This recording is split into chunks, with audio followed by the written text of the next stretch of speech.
Joriy yil Mudofaa vazirligi otaliqqa olgan 7921 nafar yoshning 1872 nafari Toshkent harbiy okrugi harbiy xizmatchilariga biriktirilgan. Mahalla yettiligi, hamkor idora va tashkilotlar vakillari bilan birgalikda ularning maqsadi qiziqishlariga qarab kasb-hunarga o'qitish, tadbirkorlikka yo'naltirish yoki harbiy xizmatga yuborish kabi qator amaliy ishlarga kirishildi.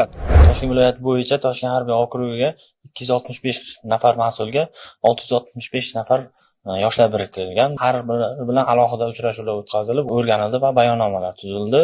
Jasorat maktablariga jalb qilish, tadbirkorlikka, dehqonchilik bilan shug'ullanishga yordam berish, biznes loyihalarini ishlab chiqish va ular bilan tanishib, yuqori qo'mondonlikka taqdim qilish, kasb o'rgatish, qo'lida hunari bor yoki imkoniyati yo'q yoshlarni asbob-uskunalar bilan ta'minlash. Maqsadimiz shu yoshlarni bandligini ta'minlash, jamiyatda o'z o'rnini topishga yordam berish.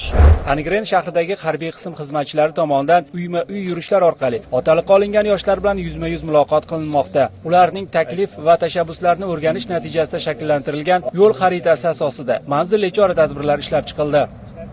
Angren shahrida joylashgan harbiy qismda ham Bekobod va Angren shahridagi yoshlar biriktirilgan. Birinchi navbatda mahalla yettiligi bilan birgalikda xatlovlar amalga oshirilib, manzilli ishlarni tashkillashtirish maqsadida yo'l xaritasi ishlab chiqildi. Prezidentimiz Qurolli Kuchlar Oliy bosh qo'mondoni tomonidan respublikamiz yoshlari bilan bo'lgan muloqotda 30 dan ziyod tashabbuslarni ilgari surdilar. Biriktirilgan yoshlar bilan ishlash bo'yicha yanada bizga kengroq imkoniyatlar yaratildi. Albatta, o'rganishimiz mobaynida mahalla yettiligi bilan birgalikda birinchi navbatda ushbu hududni kelib chiqishi, u yerdagi driver iqtisodiy rivojlanishidan kelib chiqqan holda yoshlarimizga chorvachilik, dehqonchilik yoki parrandachilik, shuningdek boshqa yo'nalishlar bo'yicha ham manzilli ishlashi o'zimizga belgilab oldik. Ayni vaqtda Toshkent viloyati bo'yicha otaliqqa olingan yoshlarning bir nechtasi mazkur harbiy qismda tashkil etilgan Jasorat maktabi harbiy vatanparvarlik o'quv yig'inida qatnashmoqda. Ular ishtirokida turli xil mashg'ulotlar o'tkazilib, kasb-hunar o'rgatilyapti.